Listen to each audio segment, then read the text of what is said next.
سپہر کے 3 بجے ہیں۔ السلام علیکم، یہ ریڈیو پاکستان ہے۔ عرفان شاہین سے خبریں سنیے۔ اہم خبروں کا خلاصہ۔ وزیر اعظم کی زیر صدارت وفاقی کابینہ کے اجلاس میں ملک کی مجموعی سیاسی اور اقتصادی صورتحال پر غور کیا جا رہا ہے۔ قومی احتساب بیورو کے چیئرمین نے کہا ہے کہ گزشتہ 3 برس سے زائد عرصے میں بدعنوان عناصر سے 487 ارب روپے برآمد کیے گئے ہیں۔ موسمیاتی تبدیلی کے بارے میں معاون خصوصی نے کہا ہے کہ حکومت جنگلات میں اضافے کے ذریعے شہد کی پیداوار میں اضافے پر توجہ دے رہی ہے۔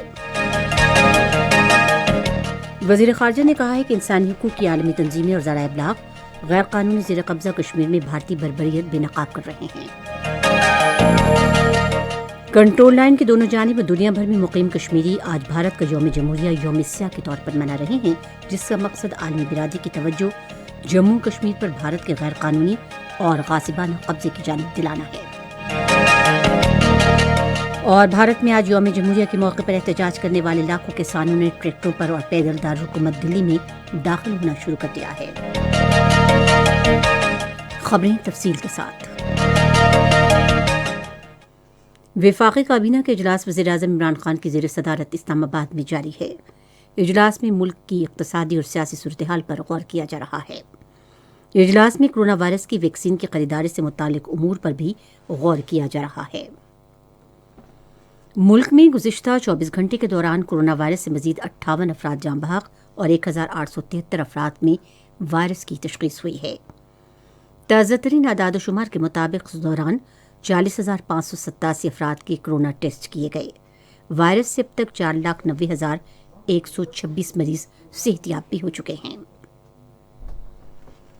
قومی احتساب بیورو کے چیئرمین جاوید اقبال نے کہا ہے کہ گزشتہ 3 برس سے زائد کے عرصے میں بدعنوان عناصر سے 487 ارب روپے برآمد کیے گئے ہیں۔ آج اسلام آباد میں تاجروں سے خطاب کرتے ہوئے انہوں نے کہا کہ مختلف عدالتوں میں 1235 ریفرنسز زیر التوا ہیں اور ان میں 1% بھی ریفرنس تاجروں کے خلاف نہیں ہے۔ جاوید اقبال نے کہا کہ قومی احتساب بیورو تاجر برادری کے خلاف ٹیکس مقدمات کی پیروی نہیں کر رہی ہے۔ انہوں نے کہا کہ تاجروں اور کاروباری حضرات کو سہولت فراہم کرنا ہماری اولین ترجیح ہے۔ تاہم چیئرمین نیب نے کہا کہ بدعنوان عناصر کو کسی صورت نہیں چھوڑا جائے گا۔ انہوں نے کہا کہ غیر قانونی ہاؤسنگ سوسائٹیوں سے اربوں روپے برآمد کر کے رقم متاثرین کو لوٹائی گئی ہے۔ جاوید اقبال نے کہا کہ انسداد بدعنوانی کے ادارے کے خلاف پروپیگنڈا مہم پر افسوس ظاہر کیا اور انہوں نے کہا کہ ادارہ بلا خوف ایمانداری کے ساتھ اپنی ذمہ داریاں انجام دیتا رہے گا۔ موسمیاتی تبدیلی کے بارے میں معاون خصوصی امین اسلم نے کہا ہے کہ حکومت جنگلات میں اضافہ کر کے شہد کی پیداوار بڑھانے پر توجہ دے رہی ہے۔ آج اسلام آباد میں ایک تقریب سے خطاب کرتے ہوئے انہوں نے کہا کہ وزیر اعظم نے اس مقصد کے لیے 1 ارب درخت اگا کر شہد کے حصول کے اقدام کا آغاز کر دیا ہے۔ انہوں نے کہا کہ اس اقدام سے دیہی آبادی کے ذرائع آمدن میں اضافے میں مدد ملے گی۔ صدر ڈاکٹر عارف علوی نے آج گلگت کے تاریخی چنار گارڈن میں یادگار شہدا کا دورہ کیا۔ انہوں نے یادگار شہدا پر پھول چڑھائے اور فاتحہ خوانی کی۔ اس موقع پر گلگت بلتستان پولیس کے دستے نے سلامی پیش کی۔ اطلاعات کے بارے میں وزیر اعلیٰ پنجاب کی معاون خصوصی ڈاکٹر فردوس عاشق اعوان نے کہا ہے کہ عالمی بینک صوبے کے مختلف شعبوں میں 2 ارب ڈالر کی سرمایہ کاری کرے گا۔ آج لاہور میں پریس کانفرنس سے خطاب کرتے ہوئے انہوں نے کہا کہ حکومت اپنے ڈیجیٹل پنجاب کے ویژن پر مؤثر انداز میں عمل پیرا ہے۔ سندھ کابینہ کا اجلاس آج کراچی میں وزیر اعلیٰ سندھ سید مراد علی شاہ کی زیر صدارت ہوا، جس میں صوبے میں 2020 کی بارش کے متاثرہ افراد کے لیے 40 لاکھ روپے سے زائد گرانٹ کی منظوری دی گئی۔ یہ رقم آئندہ 15 روز میں موبائل بینکنگ کے ذریعے متاثرین میں تقسیم کی جائے گی۔ پاکستان نے اقوام متحدہ کی سلامتی کونسل میں مستقل نشستوں کے قیام کی شدید مخالفت کی ہے۔ بین الحکومتی مذاکراتی لائحہ عمل کے پہلے اجلاس سے خطاب کرتے ہوئے پاکستان کے مستقل مندوب منیر اکرم نے کہا کہ نئی مستقل نشستیں قائم کرنے سے سلامتی کونسل کم نمائندہ، غیر مؤثر اور مزید منقسم ہو جائے گی اور ریاستوں کے خود مختار مساوات کے یہ اصولوں کے منافی ہوگا۔ منیر اکرم نے سلامتی کونسل کی جامع اصلاحات کے لیے پاکستان کے موقف کا اعادہ کیا، جس میں تمام رکن ممالک کے مفادات کا خیال رکھا جائے۔ مستقل مندوب نے کہا کہ 21 رکنی غیر مستقل نمائندوں کے گروپ نے سلامتی کونسل میں مساوی نمائندگی کا مسئلہ بھی حل کرنے کا مطالبہ کیا ہے۔ انہوں نے کہا کہ یہ افریقہ عربی عرب اسلامی تعاون تنظیم کے ملکوں اور چھوٹی جزیرہ نما ترقی پذیر ریاستوں سمیت تمام گروپوں کے مفاد میں بھی ہے۔ یہ خبریں آپ ریڈیو پاکستان سے سن رہے ہیں۔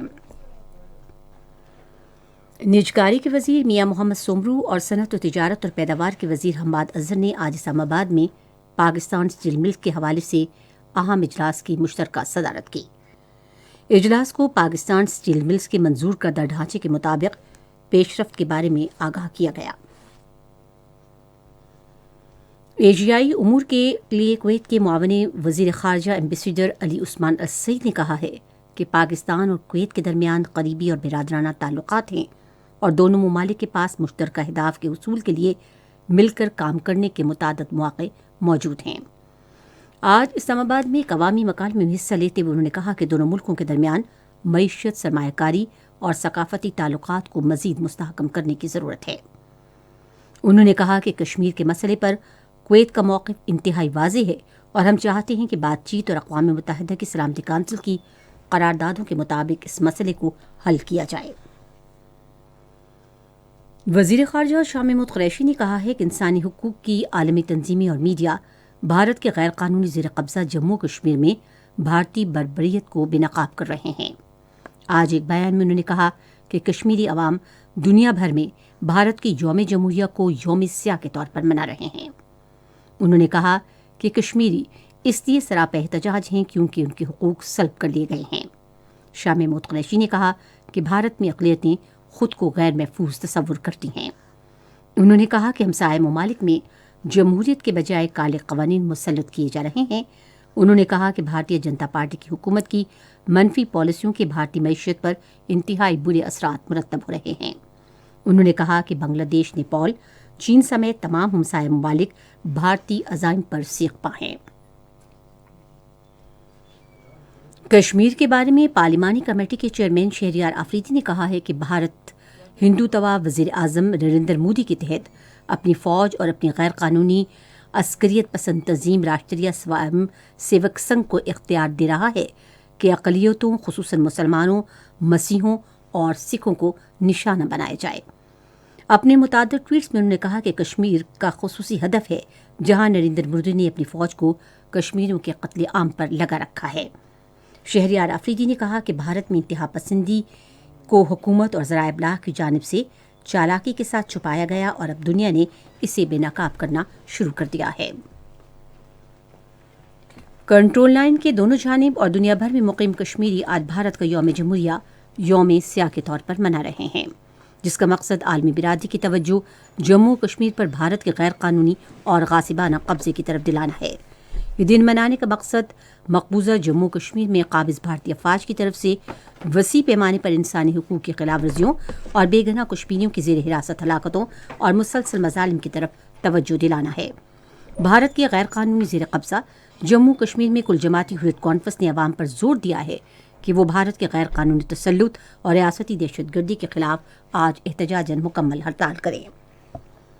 ادھر کل جماعتی حریت کانفرنس نے آج اسلام آباد میں بھارتی ہائی کمیشن کے سامنے احتجاجی مظاہرہ کیا۔ مظاہرین نے بینرز اور پلے کارڈ اٹھا رکھے تھے جس پر بھارتی تسلط کے خلاف نعرے درج تھے۔ اس موقع پر مقررین نے کہا کہ بھارت اپنے غیر قانونی زیر قبضہ جموں و کشمیر میں انسانی حقوق کی خلاف ورزیوں کا مرتکب ہو رہا ہے۔ انہوں نے کہا کہ عالمی برادری کو چاہیے کہ بھارت کو غیر قانونی زیر قبضہ جموں کشمیر پر ظلم اور بربریت سے روکے۔ اس موقع پر مظاہرین نے بھارتی جھنڈے کو بھی جلایا۔ بھارت میں آج ملک کے یوم جمہوریہ کے موقع پر احتجاج کرنے والے لاکھوں کسانوں نے ٹریکٹروں اور پیدل دارالحکومت دلی میں داخل ہونا شروع کر دیا ہے۔ کسان نئے زرعی قوانین کے خاتمے کے مطالبے کے حق میں کئی ماہ سے احتجاج کر رہے ہیں۔ ممتاز عالمی روزنامے نیو یارک ٹائمز نے کہا ہے کہ زرعی قوانین کے خلاف بھارتی کسانوں کے احتجاج سے نریندر مودی کی سربراہی میں بھارتیہ جنتا پارٹی کی حکومت کی شدید سبکی ہوئی ہے۔ بھارت کے غیر قانونی زیر قبضہ جموں کشمیر میں حکام نے آج بھارت کے یوم جمہوریہ کے موقع پر پوری مقبوضہ وادی میں 2G موبائل انٹرنیٹ سروس معطل کر دی ہے۔ ہالینڈ میں آج مسلسل تیسرے روز ملک میں کورونا وائرس کے باعث نئی پابندیوں کے خلاف احتجاجی مظاہرے کیے گئے۔ امریکی ایوان نمائندگان نے سابق صدر ڈونلڈ ٹرمپ کے خلاف رواں ماہ کیپٹل ہل میں بغاوت پر اکسانے کے الزامات کے حوالے سے مواخذے کے نکات باضابطہ طور پر سینٹ کو بھجوا دیے ہیں۔ افغانستان کے دارالحکومت کابل میں آج ایک گاڑی کے قریب بم کے دھماکے میں ایک شخص ہلاک اور ایک زخمی ہو گیا۔ کراچی میں 2 ٹیسٹ میچوں کی سیریز کے پہلے ٹیسٹ میں جنوبی افریقہ نے بھارت کے خلاف اب سے تھوڑی دیر پہلے تک جنوبی افریقہ نے پاکستان کے خلاف اب سے تھوڑی دیر پہلے تک 189 رنز بنائے تھے اور اس کے 7 کھلاڑی آؤٹ ہوئے تھے۔ اس سے پہلے جنوبی افریقہ نے ٹاس جیت کر پہلے بیٹنگ کرنے کا فیصلہ کیا۔ ادھر ڈربن میں تیسرے آخری ایک روزہ بین الاقوامی کرکٹ میچ میں جنوبی افریقی خواتین کی ٹیم نے پاکستان کے خلاف اب سے تھوڑی دیر پہلے تک 30.2 اوورز میں 128 رن بنائے تھے اور اس کے 4 کھلاڑی آؤٹ ہوئے تھے۔ آج صبح ریکارڈ کیا گیا درجہ حرارت کچھ اس طرح سے رہا کہ اسلام آباد 19 ڈگری سینٹی گریڈ، لاہور اور پشاور 20، کراچی 16، کوئٹہ 12، گلگت 9، گلگت 11 اور مری 9 ڈگری سینٹی گریڈ۔ خبریں ختم ہوئیں۔ مزید خبروں اور تصویروں کے لیے ہماری ویب سائٹ ہے radio.gov.pk اور فیس بک کے link radio Pakistan news official پر آپ ہماری ان خبروں کی براہ راست ویڈیو اسٹریمنگ بھی ملاحظہ کر سکتے ہیں۔